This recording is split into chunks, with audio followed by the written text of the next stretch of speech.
Hello, everyone. Good afternoon. Dear authors and invited guests, welcome to Technical Session 4B, 4A. Myself, Richa Shah, and this session will be moderated by me. On behalf of Global Knowledge Research Foundation and GR Scholastic LLP, it is my great pleasure to welcome you to the 9th International Conference on Information and Communication Technology for Sustainable Development, ICT4SD 2024, Goa, India. The ninth edition of the conference is being organized in a hybrid mode. The physical event is organized today in Goa, and the virtual event is being held through Zoom today and tomorrow, that is the 8th and 9th August 2024. I hope you will enjoy the knowledgeable and interactive session through the day. In this session, we have 10 presentations, and each presenter will be given 8 minutes for the presentation and 2 minutes for question and answers. On 7 minutes, I will raise a gentle reminder. There is another request to all the participants that you all stay connected with us till the closing remarks. If you have any query or update, then you can write it to me in the chat box. Just before we start with the session, I'd like to introduce you all to our session chair for today, Dr. Priyanka Sharma, ma'am. Ma'am is an experienced professor with 18 years of expertise in teaching, guiding, and motivating students. Research experience of over 6 years, having publications in journals of repute, including Inder Science, IEEE, Springer, Elsevier, and Taylor and Francis. Ma'am is a member of the editorial board of various journals. Now I would like to start with the papers.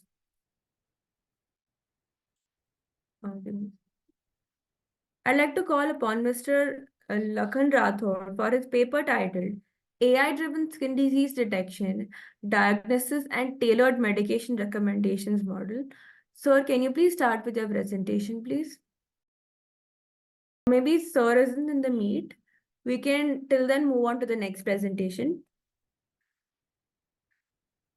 I'd like to call upon Ms. Brunmai Dethankar for her paper titled Analyzing Modifications in Architecture of Classification, the Regression Neural Network for Super Resolution Application. Ma'am, can you please start your presentation?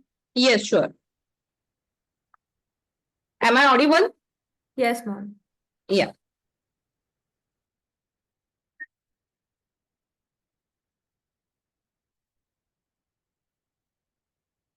Whether slides are visible?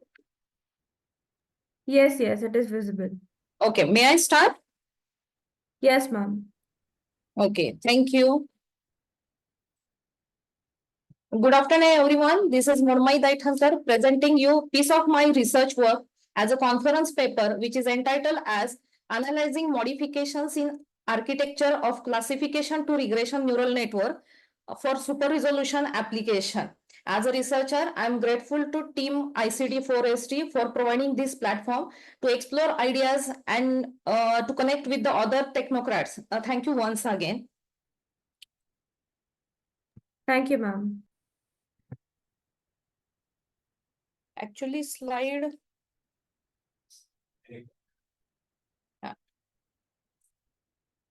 Okay, I will start presenting my paper with points focused in the paper, which are introduction to super resolution concept, global perspective and challenges, literature survey, general outline of the work, NN for super resolution with subpoints like general CNN classification network, classification to regression network conversion, modifications and analysis of NN for super resolution, implementation and results. Conclusion followed with references.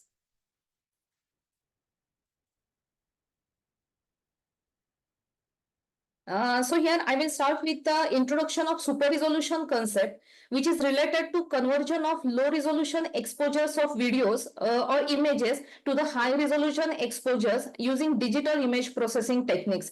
We are dealing with low quality video or images data due to the low quality sensors, noise, blurring, etc. But this low quality leads towards improper analysis of information present in image or videos, and this gives inaccurate decisions after analysis. For example, if we see the video frames, low resolution video frames of a Foreman video in figure 1B, if we use such input for analysis, for example, if we take application as a face recognition, we unable to take accurate decisions for identification of that person in the video frame due to low quality features. But if we see or if we consider high resolution frame of Foreman video, we can easily identify person, and this is how quality input data is needed, which while decisive analysis. So the global perspective towards need of super resolution algorithm is discussed here. In the today's growing technical era, multimedia becomes highest information source in every other field.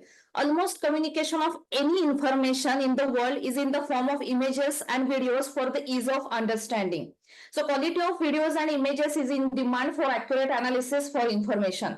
To achieve high quality data, one solution is to replace traditional image video acquisition systems, but this becomes expensive as we need to change the storage devices, transmission devices, receiver and transmission capacity to acquire high quality data. Even power utilization becomes high for operating hardwares, and the energy costs are rising day by day. So if we see this technical advancement, the question must come into our mind that are we responsible global technocrats who need to care about the sustainability, and whether we are doing ethical research, actually we need to think on it. These are some of challenges associated with the SR algorithm or super resolution algorithm, like balancing artifacts, noise balance, then computational complexity, requirement of high quality training data, that is low resolution and high resolution pairs for neural network based super resolution algorithms. Then model generalization. In this, we cannot actually apply a variety of data to the neural network. So model generalization is one of challenge, subjective quality assessment, misuse, defects, etc. This is literature survey related to the super resolution algorithms. This gives super resolution methods in a brief, and two broad categories are explained here: optical and geometrical. In optical, super resolution diffraction limit is used beyond range, and in geometrical, it enhances digital imaging sensors capacity through the digital image processing techniques. Again, single frame and multi-frame are the main classes of super resolution. In single frame, relations of pixels among each other is used during interpolation, and having limited information present in a single image or frame. In multi-frame, subpixel shift is used for information about pixels. Temporal information information use is a key benefit for multi-frame analysis. The super resolution methods again categorized according to the domain of processing, like frequency domain, spatial domain, wavelet domain, neural network based methods, etc. Frequency domain consists DCT, DFT, DWT based transform features of image or video frames. The popular spatial domain methods are interpolation based method, that is nearest neighbor, bilinear, bicubic interpolation, etc. Regularization techniques reduces small changes in magnitude of features and gives more generous feature maps for the images, and this produces stability but avoided critical data, unknown data analysis. This is general outline of the work, which consists of embedding wavelet domain processing in input data embedded with the neural network for super resolution.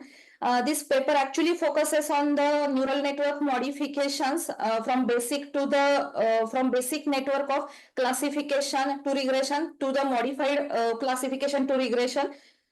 These modifications are necessary as neural network is basically designed for classification purpose and not for the regression one. So this is classification network, CNN classification network, and classification to regression network conversion. First figure 6 shows general CNN classification network with input layer, feature extraction layers, and atlas classification stage. Second figure shows conversion of classification to regression by changing output classification layer by the regression stage. The original network consists of use of transfer learning strategy. It used pre-trained CNN classification network, then freezing of weights in the feature extraction layers, replaced fully connected classification layer by regression output layer, and for evaluation of the model, they have calculated percentage of predictions with acceptable error margin and root mean square error. The Excuse me, modification. ma'am. Just a gentle reminder that 7 minutes are over. Can you please wrap up? Okay. Modifications in network conversion by me are I have not used pre-trained network and pre-trained weights, added noise to the input images and used default weight initialization. This is pseudocode used for modification of neural network for super resolution. I have explained already this in the previous figure. This code is used in MATLAB, implemented using MATLAB. These are the results of modification and analysis of neural network for super resolution. For example, I have taken random database images of numeral digits and I have shown its results with original and corrected one in figure 9. Table 2 gives comparative analysis of basic and modified neural network for regression purpose. Parameters considered are accuracy, RMSE, training time, network noise, and tuning. We can see that original model and comparison of original model and modified model. Modified model gives outperforms in all these parameters than the original model. This is conclusion of the paper. Avoiding the transfer learning strategy, we can modify network and tune the network to the input data efficiently. The modifications in network architecture are intended to achieve training accuracy and less root mean square error value, which represent matching of true and observed values. This work shows that small step modifications in basic concept turn out with the huge difference in accuracy, and the satisfactory results after experimentation lead to embedding the proposed modification into theoretically outlined system and analyzing results for variety of input data with different images and videos with different scenes. These are the references cited. Thank you. Any questions?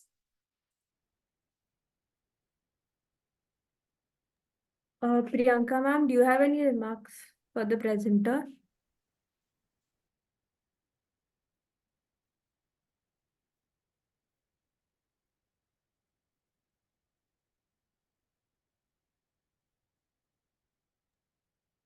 Maybe their audio is off. Excuse me, Priyanka, ma'am. Am I audible? Hello, ma'am. हाँ actually ना I was trying to मतलब unmute पर ये hang हो गया था system. Okay the paper is okay but she may try other techniques also right and we may move forward. Okay Okay, thank ma'am. So I'd like to call upon the next presenter now. you.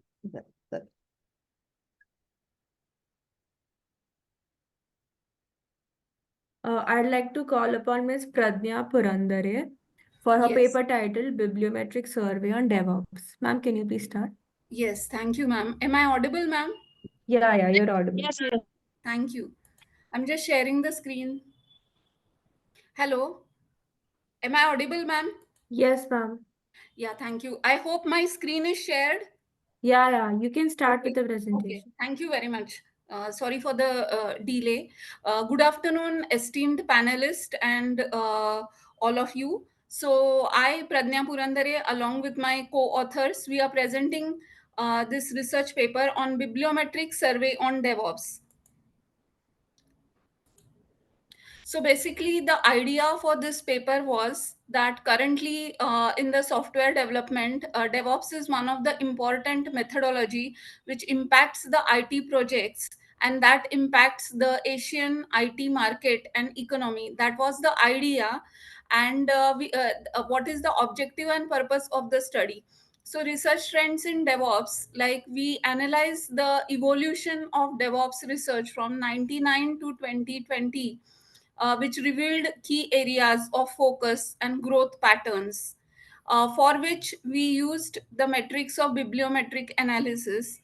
And by utilizing the bibliometric analysis metrics, it provided us quantitative insights into the impact and reach of DevOps studies.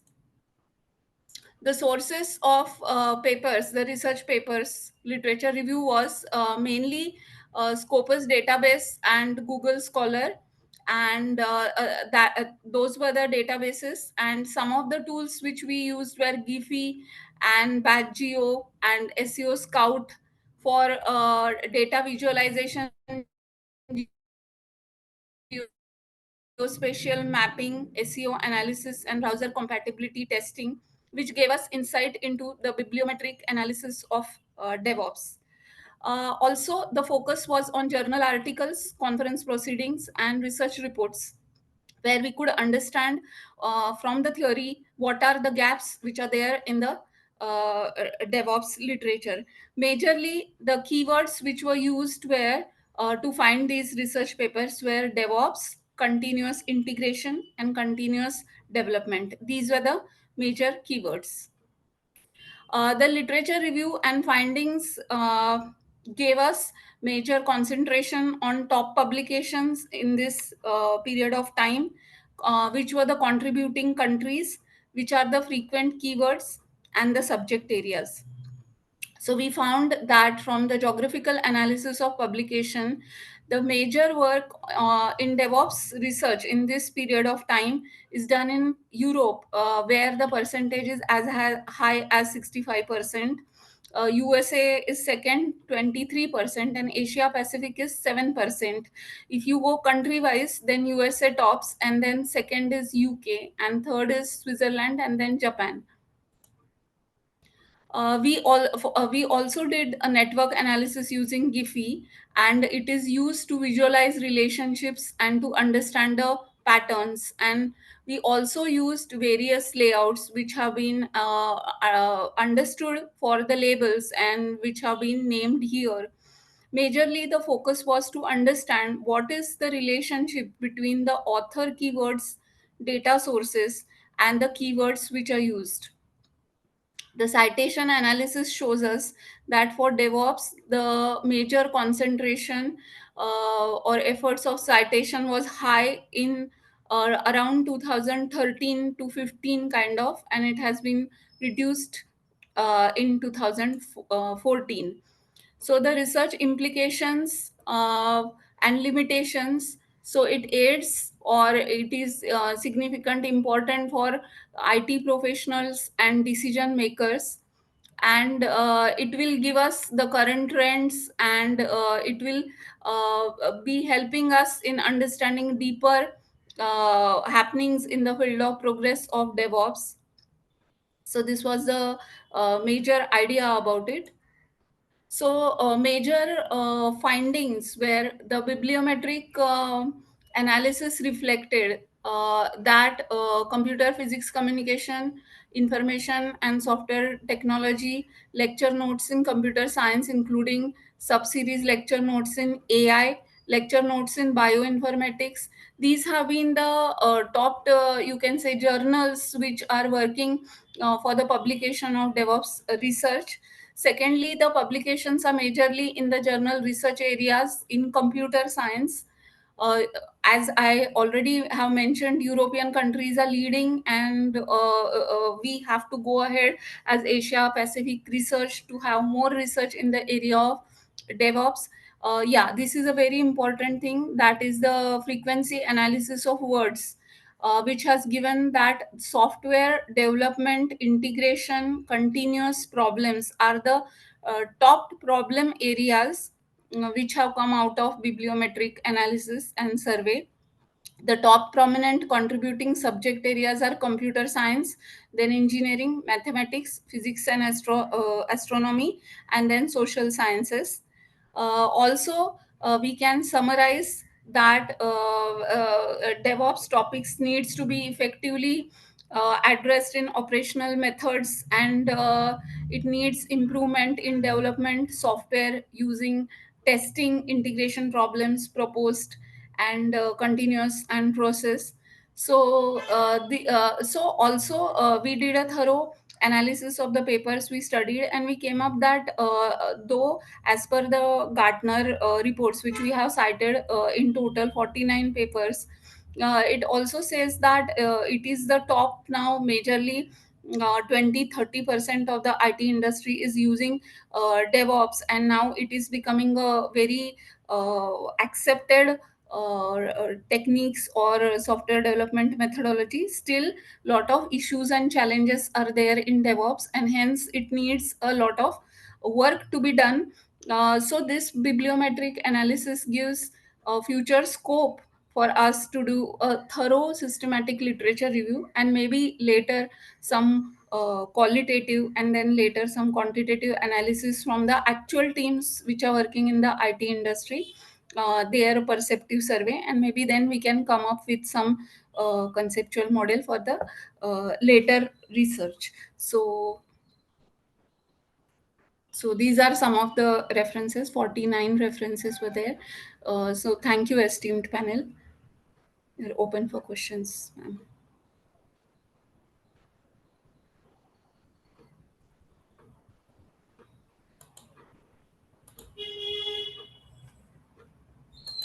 Priyanka ma'am, do you have any questions for the presenter?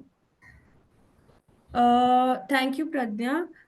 Okay. I guess ma'am is not in the meet. We can start with the next presentation till then. Okay. Thank you, esteemed panel. Thank you all. Thank you very much. Thank you.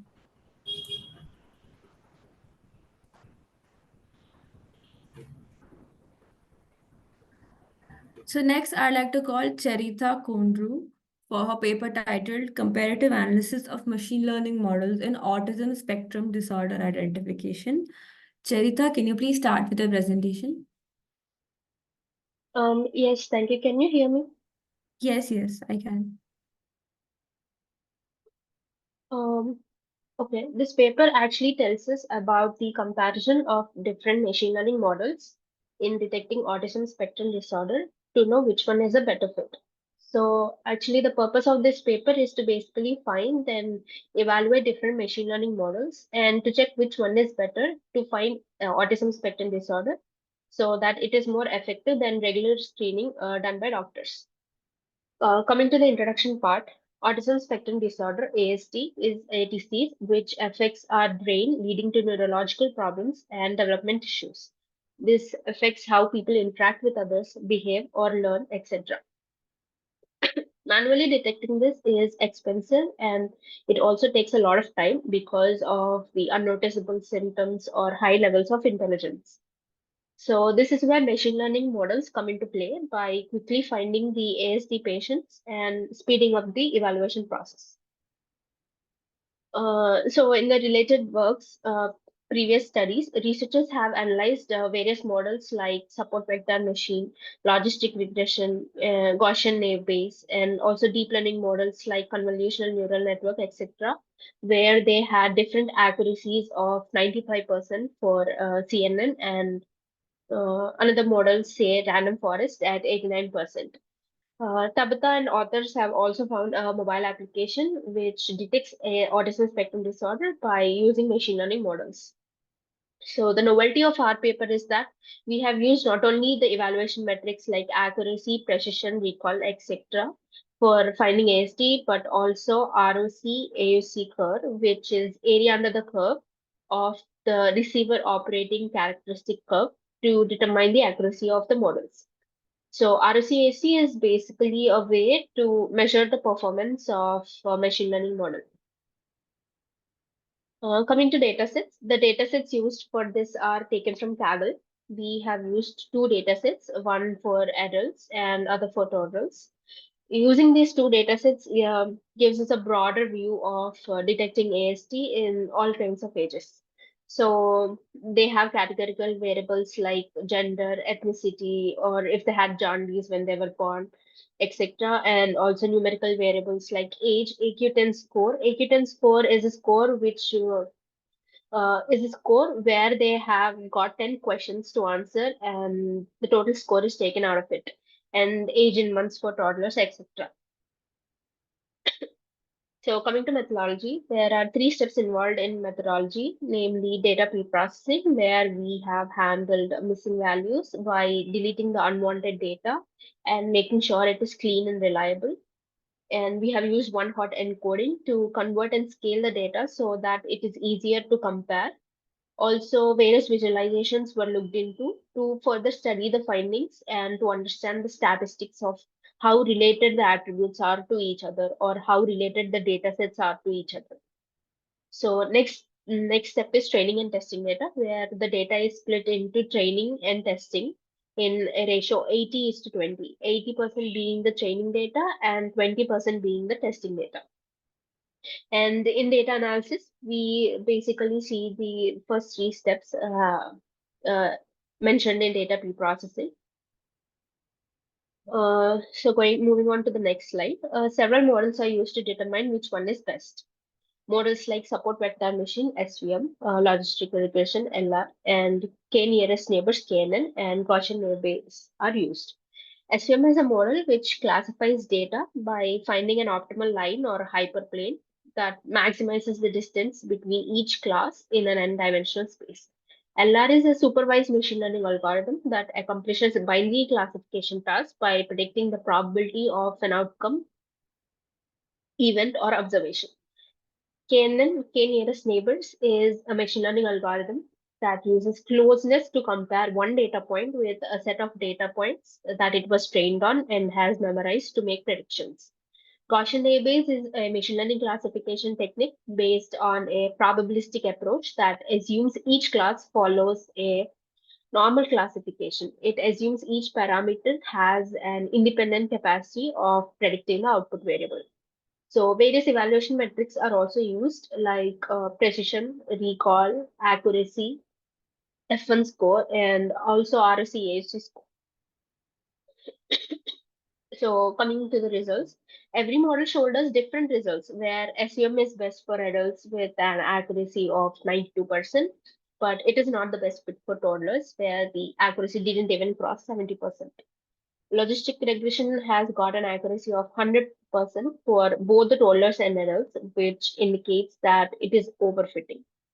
Kanan showed a good performance for adults with 97% and a reasonably good performance on toddlers with 73%. Gaussian Abyss is best for toddlers with 91%, but it showed a very bad performance on the adult dataset with only 37% accuracy. So moving on to observations. So from this, we can say that for the adult dataset, SVM and KNN are the best models when taking evaluation metrics into consideration. While logistic regression support vector machine KNN perform well with ROC AAC curve too. But logistic regression and SVM show overfitting with accuracies of 100%. So eventually KNN came out to be the best fit for the adult dataset.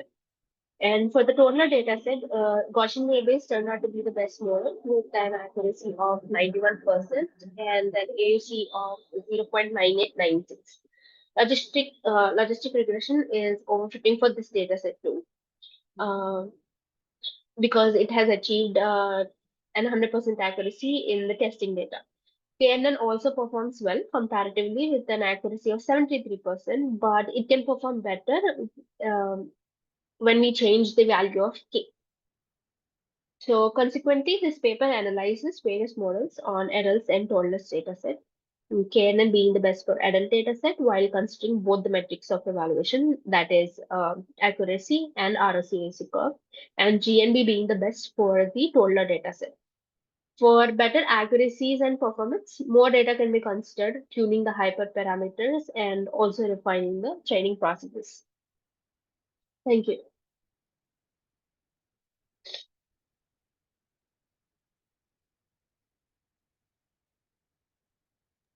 Priyanka, ma'am, any questions for the presenter? I assume no questions, so we can move on to the next presentation.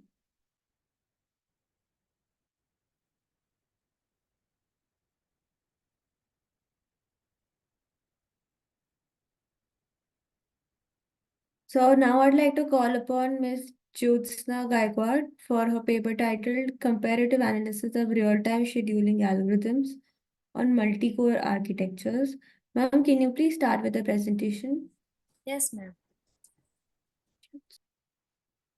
I will share my screen.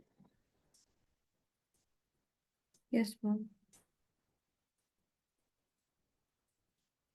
Is it visible? Yes, ma'am, it's visible. Okay. Good afternoon, everyone.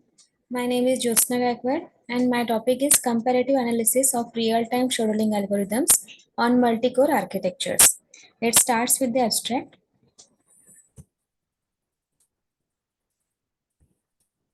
Real-time processing is becoming more important in modern computer systems, necessitating the use of efficient real-time scheduling techniques, particularly in the context of multi-core architectures.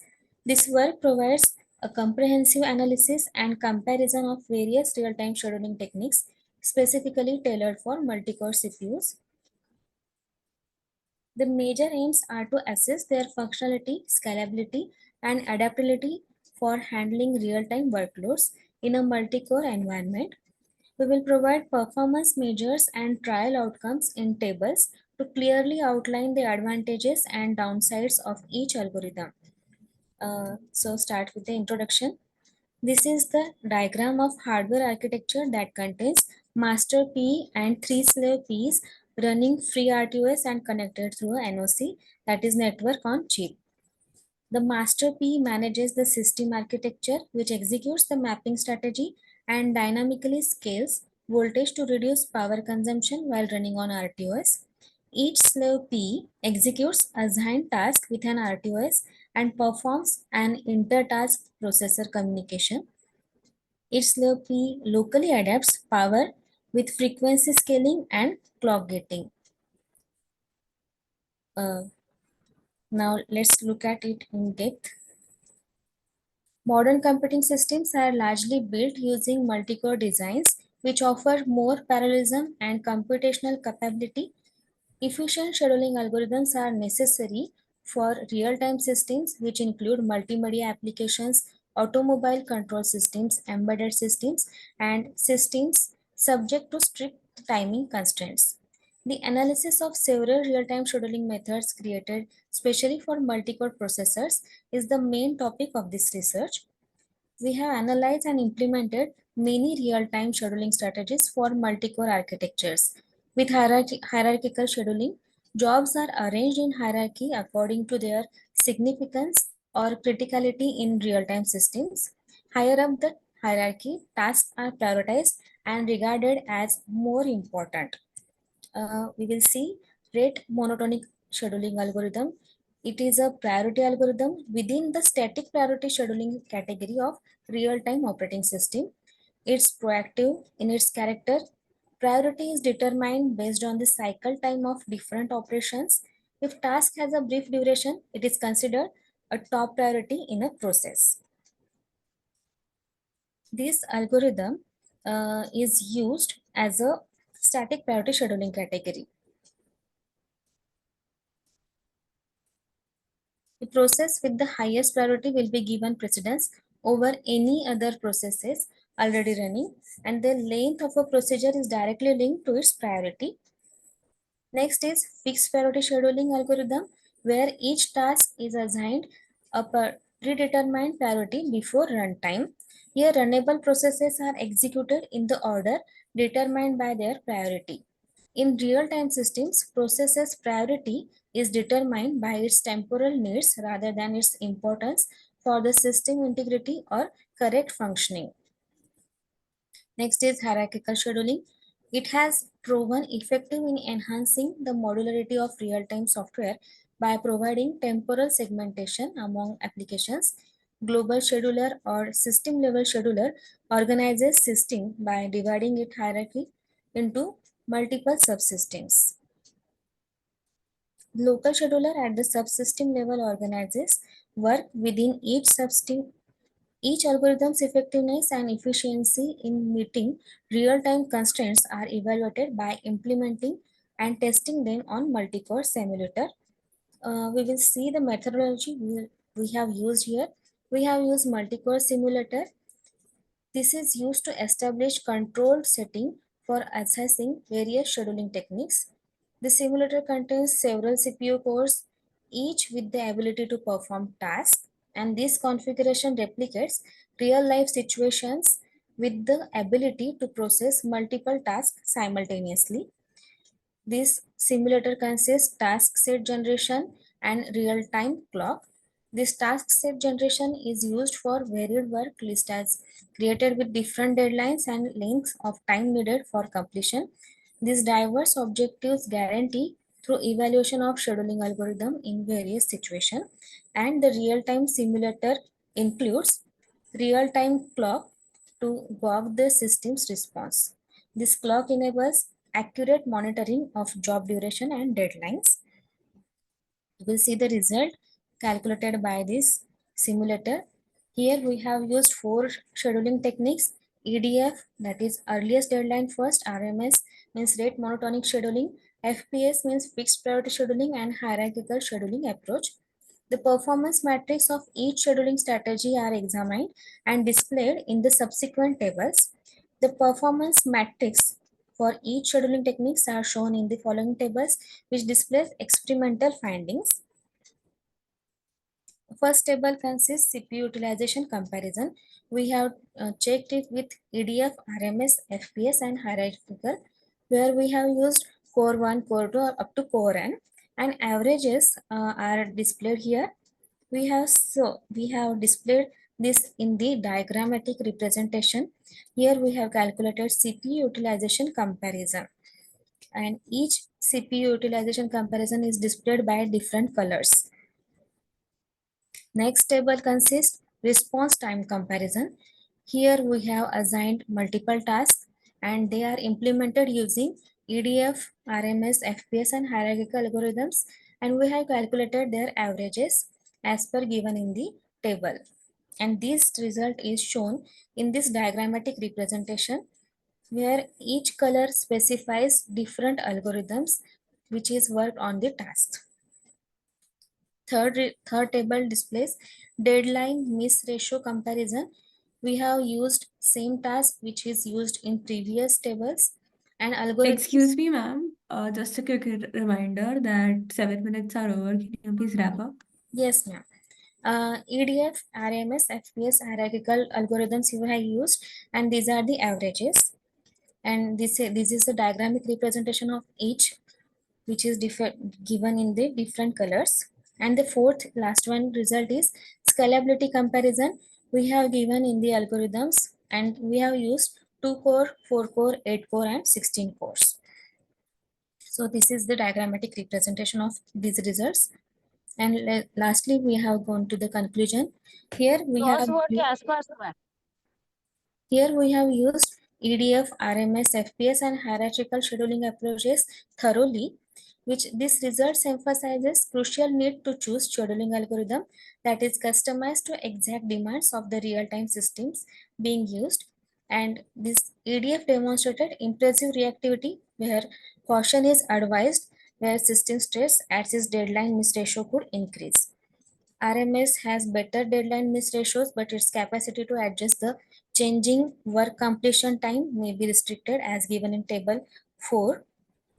And equipped with this information, system architects can make educated decisions by matching chosen scheduling algorithm with the specific requirements and features of their real-time applications. So we have used its references for this paper. Okay, fine. Can you tell how you have verified and validated your model? What are the results you have got? Yes, ma'am. So kindly tell how you have verified. These are the results we have captured by the simulator. First was CPU utilization comparison, and then we have checked by the second table response time comparison. These all 4 are the algorithms used here. Then third is deadline miss ratio comparison. Here also we have compared all these. And in some live scenarios, have you done it? Not yet, ma'am. So you can do it, right? Rest is Yes, fine. yes, ma'am. Yes. And the last is scalability comparison. By using all these four algorithms and these tables, we have concluded that the EDF is demonstrated rightly, EDF and then RMS. Hello? Yes, ma'am. Any more questions? Priyanka, ma'am? I have asked. So Okay, from my okay. end, fine. Okay, we can move on to the next presentation now. Okay, thank you, ma'am. Thank you. Now I'd like to call upon Ms. Nandana Nair for her paper titled Corporate Social Responsibility and Human Resource Management, a qualitative examination of how one impacts to other. Ma'am, can you start with your presentation, please? Yes, hello, am I audible? Yes, you're audible. All right. I'm sorry, I have my screen visible.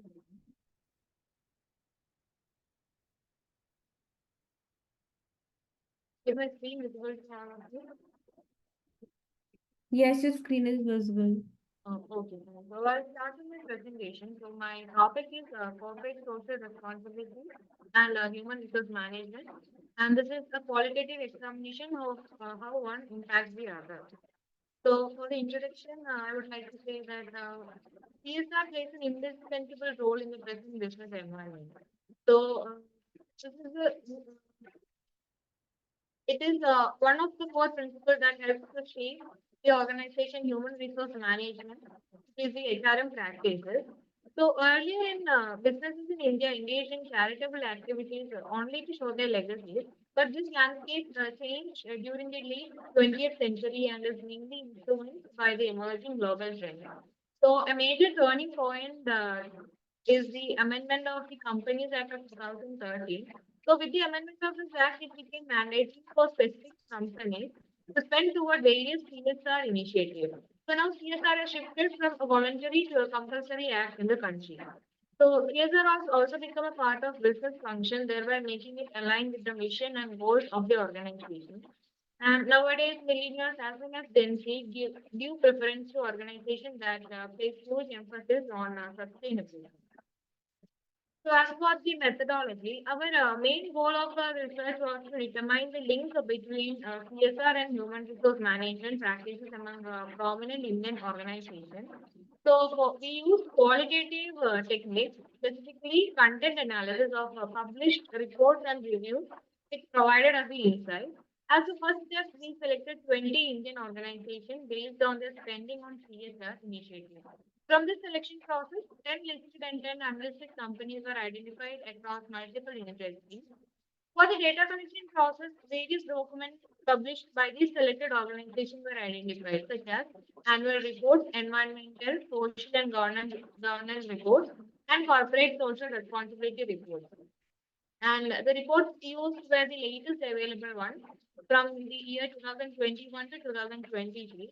All these published reports provided information regarding the organization's CSR activities that are connected to HRM, and these were sorted and extracted. So, the CSR linked HRM activities included employee welfare initiatives, diversity and inclusion efforts, training and development schemes, health and safety precautions, etc. To check the impact of these initiatives on the employees, the Glassdoor reviews of the current and former employees of those organizations were analyzed. The employee reviews gave first-hand information to assess the impact of this initiative and on the employees, and this included the perceptions, feelings, and experience of the employees who currently work and had previously worked for this organization. These reviews provided critical insights into the real life experiences of the employees.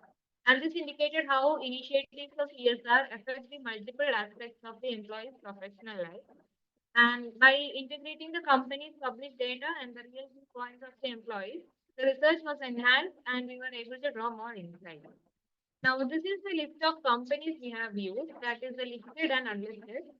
So you can go through it. And as per the findings and conclusions, Examining the CSR initiative across different firms shows the diverse picture in terms of employee participation and engagement.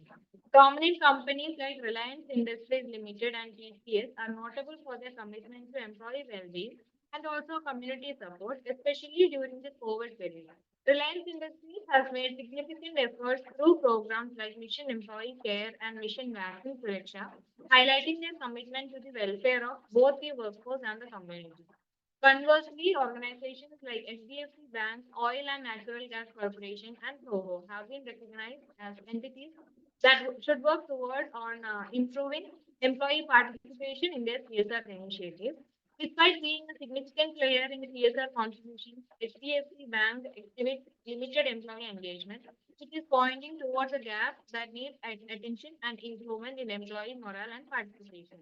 Other companies in the study, like ONGC and Zoho, where ONGC is known for their large public sector contribution to CSR, and Zoho, recognized for their environmental impact contribution, have significant room for improvement in the employee participation for all the initiatives. On the contrary, Accenture and Infosys portray positive instances of employee participation and engagement in each of their CSR activities. Employees also benefit from this participation as Infosys rewards the employees as an acknowledgement of participation, and Accenture rewards by assigning employees with projects which assist women micro entrepreneurs. All these practices have shown a significant impact in elevating employee morale and organizational loyalty. The findings from the study show that even after companies try to enhance their strides towards aligning employee engagement and environmental sustainability with CSR, there is significant room for improvement in getting the employees to participate willingly and be involved in the CSR decision making process and initiatives. Companies can enhance transparency by creating more volunteering opportunities for employees and developing an effective communication channel, and thus benefit from a wider, inclusive, and engaged corporate culture. So that's it. Thank you.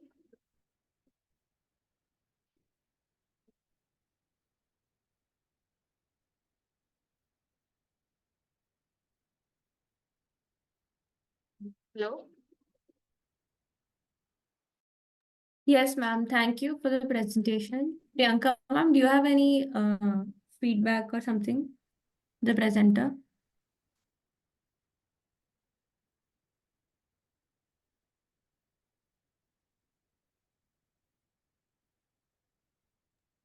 Ma'am, am I audible?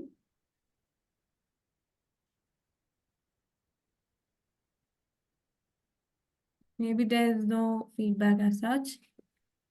So we can move on to the next presentation. Thank you for the presentation, Thank you. Nandana ma'am. Yeah. Thank you.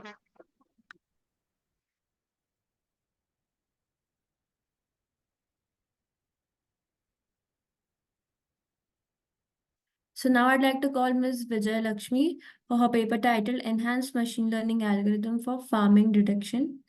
Ma'am, can you please start with the presentation, please? Well, before ma'am is taking time to respond, till then we can move on to the next presentation. I'd like to call Aryan Chaudhary for his paper titled Intelligent Healthcare System Based on Peer-to-Peer Communication. Sir, can you please start with your presentation? Yes, just give me a sec. Is my screen visible? No, I am Yes, there. I sir. was listening. Hello, Yes, madam. sir. I was Yes, there. ma'am. I was listening to CSR presentation, and Okay. it is not directly related to the environment, right? Okay. जिन्होंने present किया, I think so. She will be also listening. So in my all the things which companies are giving, but just for information purpose, they are having their own foundations, right? So that paper had no relevant, and I was trying to unmute, but पता नहीं कुछ hang हो जाता है मेरा. So we can Okay. continue the next presentation, right? I'm here only. Okay. I'm listening. Whatever very Yeah, yeah. importantly I wish to ask, I will be disturbing, right? Otherwise, I'm here. Oh, Okay. okay. Aryan, sir, can you start? Yes. Is my screen visible? Yes. Yes. So our research paper is based on intelligent healthcare system, based on peer-to-peer communication. So these are the table of contents. First, introduction, problem statement, objective, and we will move on to the literature review and various modules and analysis that we have done in this topic. So basically, every day we know that a large number of workers lose their lives in underground mines due to various accidents like mine collapse, flooding, etc. So to solve this issue, we have tried to develop an intelligent headgear system, basically an intelligent an IoT connected helmet for industrial safety of construction workers and underground miners. So this is our problem statement: to develop an intelligent headgear system for industrial safety. So the principal objective of this intelligent headgear system would be to keep an eye on the workers at all possible times using various sensors. This would help in ensuring safety of the workers by giving them various visual alerts or haptic cues, as well as it will also help in providing them immediate rescue if any mishap happens to them. It will also help us to create a safety system that activates in any event of calamity. So for this, we reviewed approximately 70 papers, in which there were various helmets for riders, construction workers, and miners. So out of total 70 papers, 39 papers were which we found relevant based on three questions. That is the development of the system, how it was done, which methods were used by the authors, and what outputs did they produce. So some of the modules that we have included in our intelligent headgear system are sensor subsystem, communication technologies, and peer-to-peer communication. So coming to the first point, so the basic hardware requirements for an intelligent headgear system would be a microcontroller like Arduino or ESP, a wireless module like Zigbee or Bluetooth for communication between various helmets, and a collection of sensors like gas sensors, temperature sensor, and helmet removal module, etc. Coming to the communication part, the main hindrance to the underground communication between various helmets is the high interference caused due to electromagnetic waves or various rock densities. There are also electrical grids present in underground mines which cause high interference. So to solve this, what we can do is we can select frequencies that are high enough so that they travel along the caves, or we can select frequencies low enough that they can penetrate through the various underground obstacles present in mines. The current system that is used is the leaky feeder system, or we can say radiating cable, which basically emits radio waves at particular set points along the caves. However, this method is not very feasible and is also not reliable. So coming to the proposed method, that is peer-to-peer communication, it is actually the ability of the helmets to communicate with each other whenever there is a mishap occurring. So for example, during a mine collapse, we can set a threshold for the various sensor signals, that after this threshold is crossed, we can send the signal directly to the supervisor, where the signal will bounce from one helmet to another. For example, here, if an helmet one, as you can see in the figure, if there is any mishap occurring in helmet one, it can transmit the signal to the helmet two, and the helmet two can just forward that signal to the helmet 4, and similarly to helmet 3 and to the base station. So basically, all the helmets act as independent routers and repeaters as well, so that there is no direct communication from helmet 1 to the base station, as there will be loss of signal. There will also be a huge interference. So what we can basically do is we can transmit the signals to the helmets that are in close proximity, and these helmets will forward these signals to the base station. So for this message transmission during whenever any mishap occurs, there are various protocols that we can use. So there are three protocols that we have discussed in our research paper. The first is AODV, or Ad hoc On Demand Distance Vector Protocol. This is a reactive routing protocol, which means it will form routes on demand basis. There will not be any pre-existing links or routes established between various helmets. Whenever we need to send a message from any mishap occurring or from any one helmet, it will initiate a route discovery process, and thus the signal will be transmitted. The second protocol is optimized link state routing. This is a proactive protocol. Here the routes between the various helmets will already be pre-established, and there will be periodically updated. It also optimizes routing by reducing overhead. That is, like there is no need for any route discovery process, and it also has less network looping in it. So the third protocol that we discuss is destination sequenced distance vector, or DSDV protocol. So here it is similar to OLSR, that is, it is proactive, but here we also have sequence numbers to various routes Excuse me, present. sir. Sorry to interrupt, but Yes. 10 minutes are over. Can you please wrap up? Yes. So basically, we have done various simulations and insights between them. The first is jitter between end-to-end jitter and nodes. So here we can see that AODV has highest jitter. Similarly, the trend follows over for end-to-end delay. AODV has the highest delay between transmitting packets. However, the throughput of AODV is high. So we have to balance the pros and cons of both. Coming to the directional discovery, that is the discovering where the mishap has occurred, or from where the signal is coming from. So we can use two methods for this. First is antenna arrays, and second is beam forming, where there is a multiple antennas around the helmet to receive signals, and we can calculate where the signal is coming from. So basically this concludes my presentation. So there can be various more research that can be done into this. According to the severity of mishap, we can give different cues or different haptic cues to the worker. We can also check the readiness of helmets or nodes, and also take into consideration the power consumption of various routing protocols. And yes, basically that wraps up my presentation. Any questions?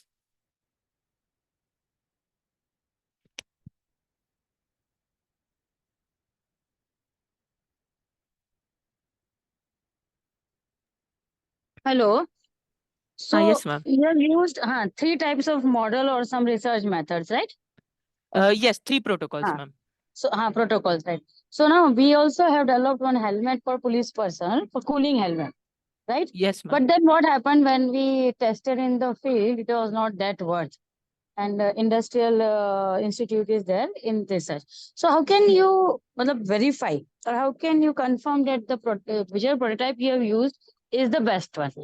Because Uh, people are doing research, but उनकी काम आती है utilization point of view. What do you say?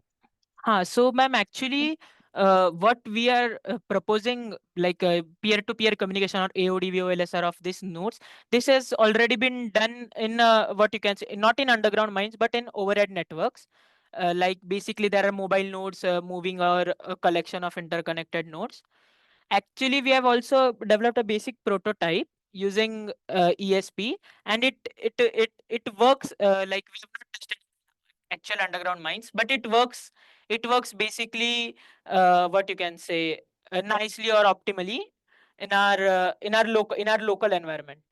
But for underground environment especially, we have tested it in simulation using network simulation tool called NS3, but we haven't tested it in real field, where to know that whether it will be optimal or not.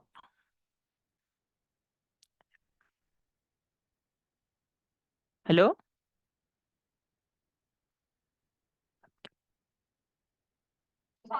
Okay, got it. Next presenter.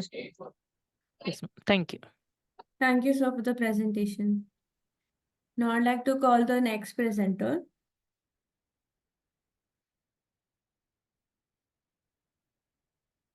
I'd like to call Mr. Sanjay for his paper titled Recommender System for Job Seekers, Investigating Trust, Personal Innovativeness, and Adequacy of Alternatives in Their Adoption. Sir, can you please start?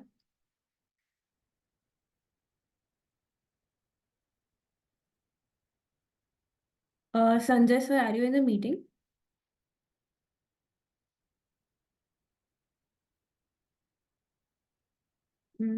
I guess sir is not in the meeting. Are any of the co-authors present in the meeting?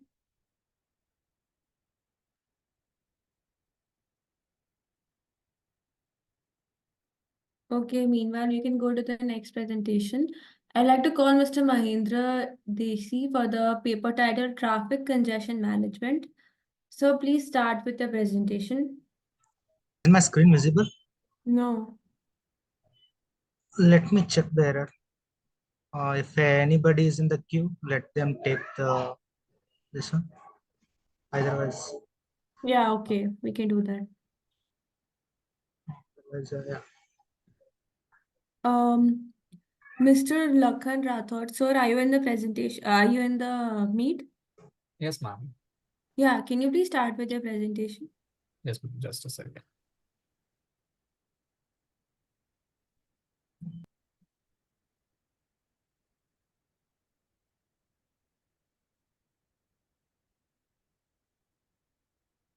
Is my screen is visible, ma'am?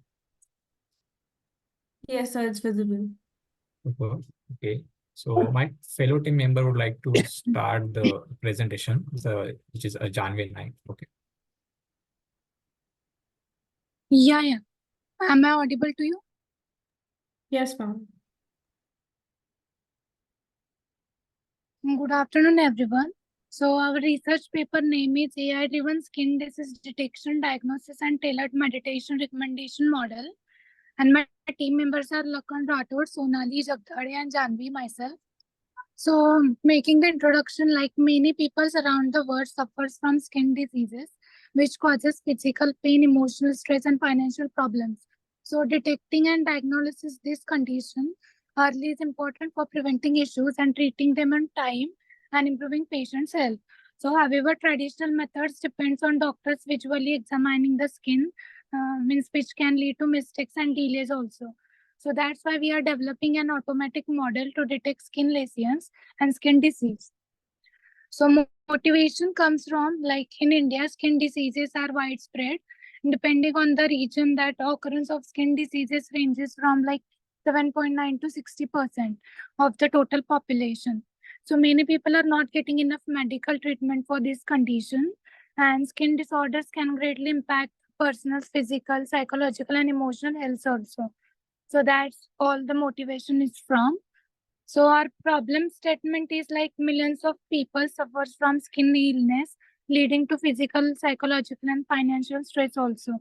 So detecting and treating these diseases earlier is crucial to prevent them from getting like worse diseases. So timely diagnosis can greatly improve patients' health and quality of life. However, traditional methods face challenges due to the wide variety of skin diseases. So this is our problem statement. So coming to the objectives, like we have created a detailed database of annotated skin images, means that will include a wide range of skin disease. Then design a refined deep learning models to accurately identify diseases by extracting key features from the skin images and developing a combined deep learning and machine learning system for real-time prevention and diagnosis of skin diseases.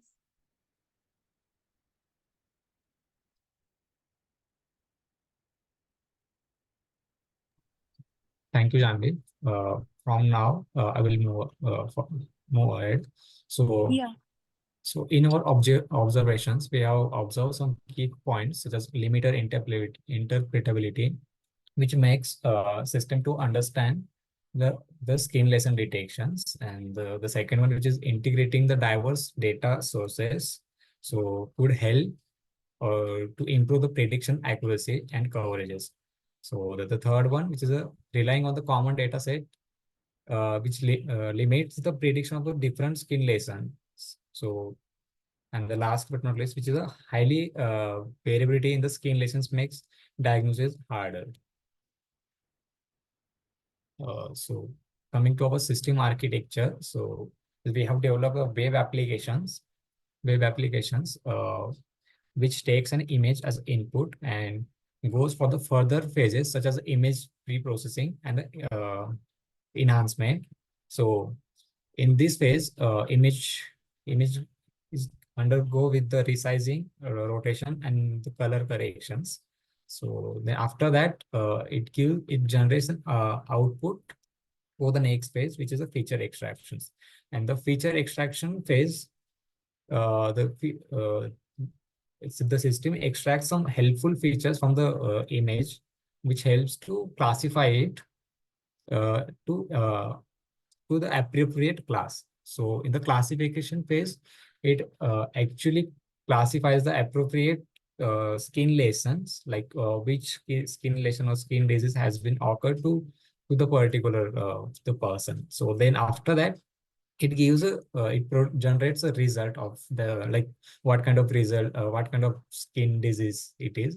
Then after that, it helps to give us like the causes organs, like why this kind of skin disease has occurred, or like some reasons like allergies, irritations, and genetic makeups, or etc. reasons. Then after that, our model recommends some prevention techniques, like how it could be overcome.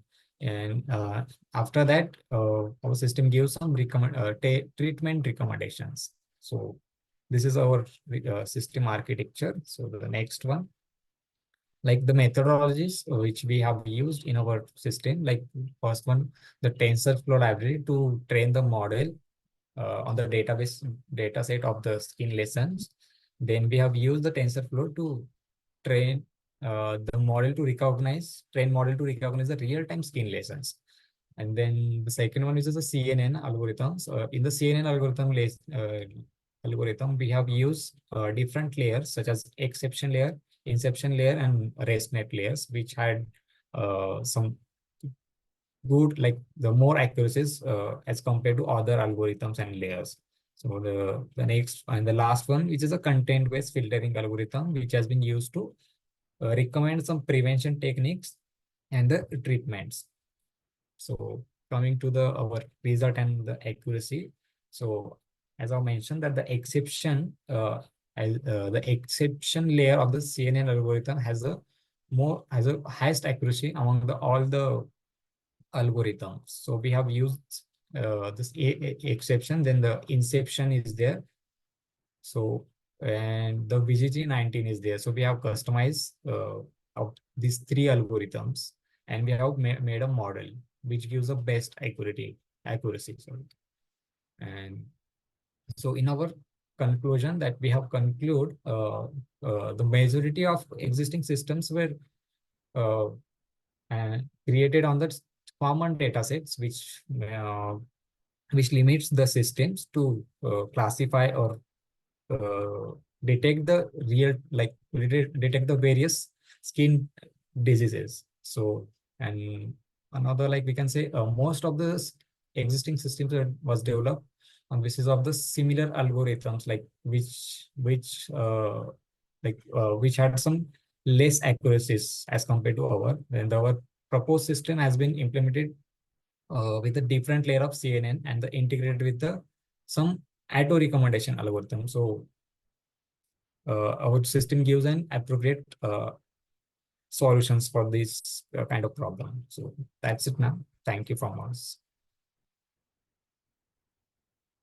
Hello.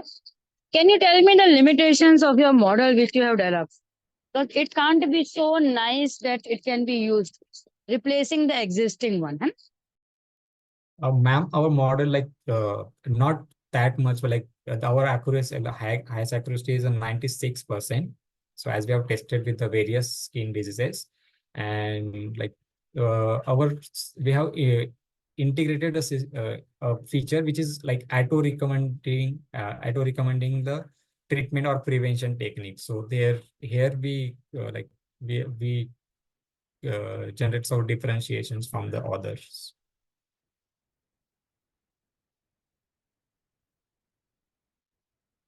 Hello, ma'am.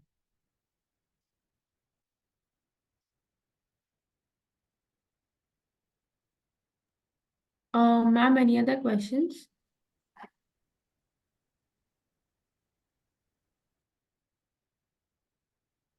I don't think so. Any other questions? So thank you for your presentation. Thank We you, can ma'am. start with the next one. Vijayalakshmi, ma'am, are you in the meet?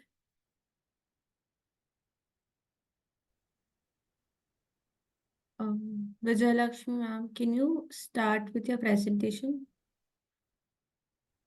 Or the co-authors for that paper?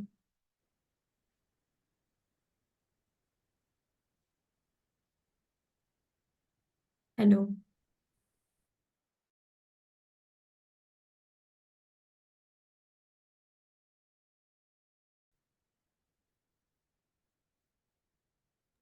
Okay, till then we can go to the last presentation. Mr. Mahendra Deshi, sir, Yeah, can you yeah, start with the presentation? yeah. Let me share Yeah. my screen. Please Okay. do tell me if it is shared.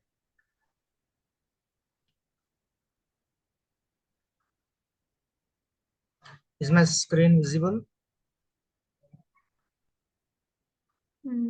Not yet. What about now?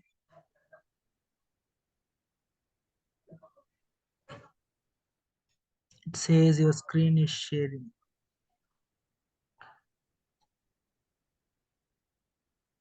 Yeah, it says that now it's visible.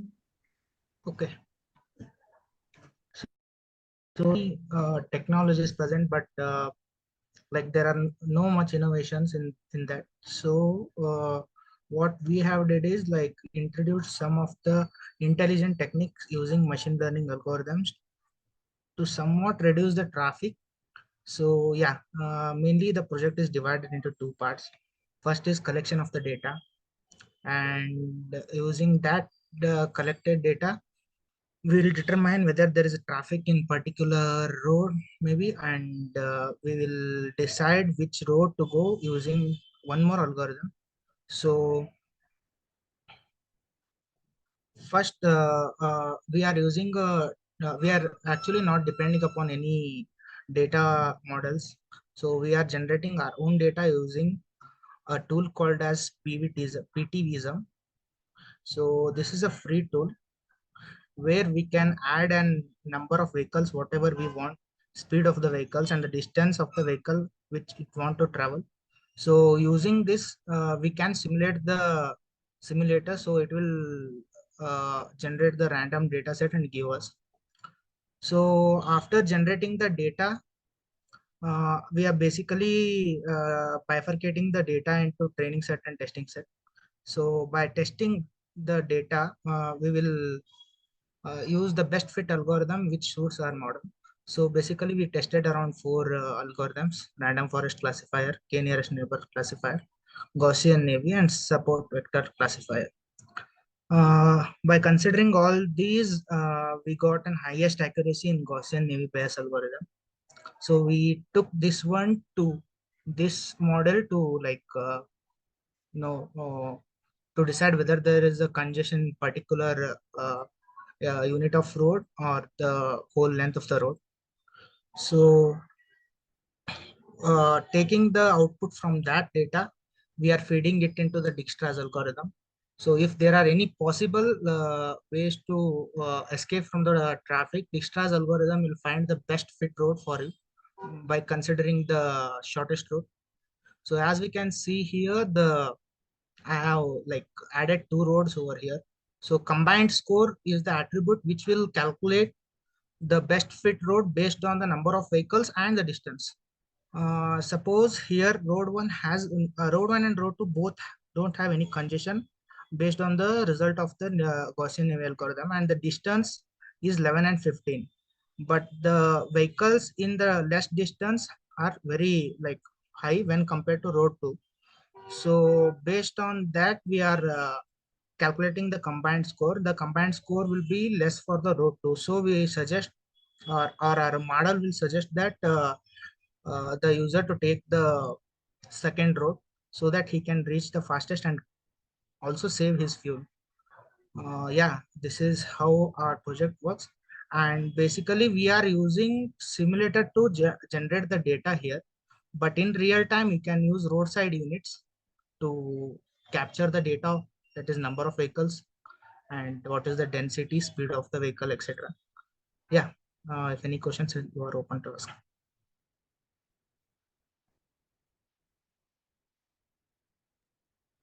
Hello, do IoT has some role in this type of work? Yeah, of course, if you use RSUs, you can use IoT to capture the images and count the number of vehicles. Otherwise, you can just use a FID scanner, which will scan the number of vehicles based on the number plate. So FID scanner would be best recommended thing because it is cheaper when compared to IoT. Okay, thanks. Yeah. Any questions? Or I'm good with that. Yeah, thank you, sir, for the presentation. Yes, thank you. Thank you very much for giving Yeah. this opportunity. Yes, sir, thank you. Yeah. And Mr. Sanjay, are you there in the meeting?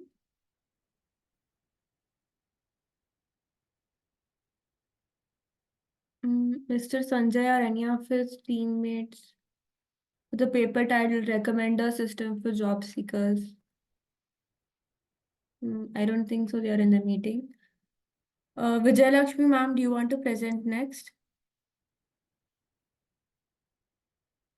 You are basically the last presentation that Yes, is ma'am, left. I want to present, ma'am. Yes, ma'am, I Okay. want to present, ma'am. Okay, please start with your presentation. Okay, ma'am.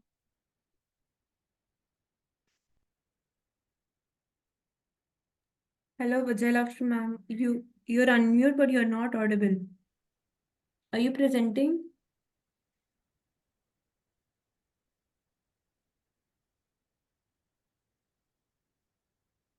Are any of the co-authors in the meet?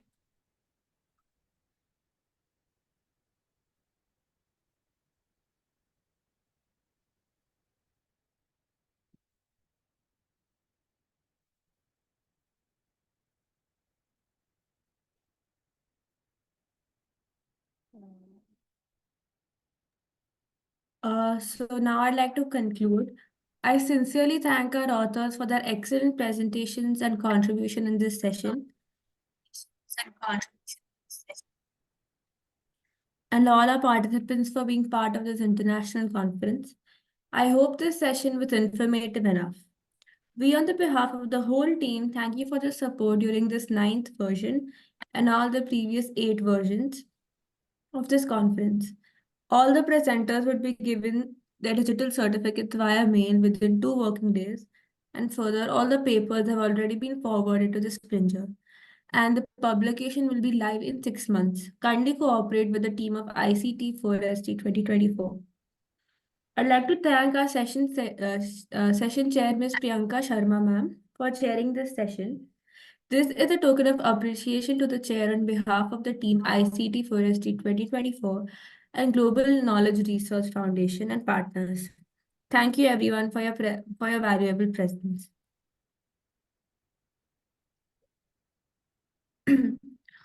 Also, I'll request everyone to switch on your camera so we can have a quick snapshot.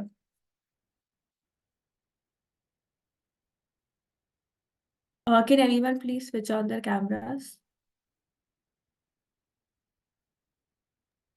Okay, thank you.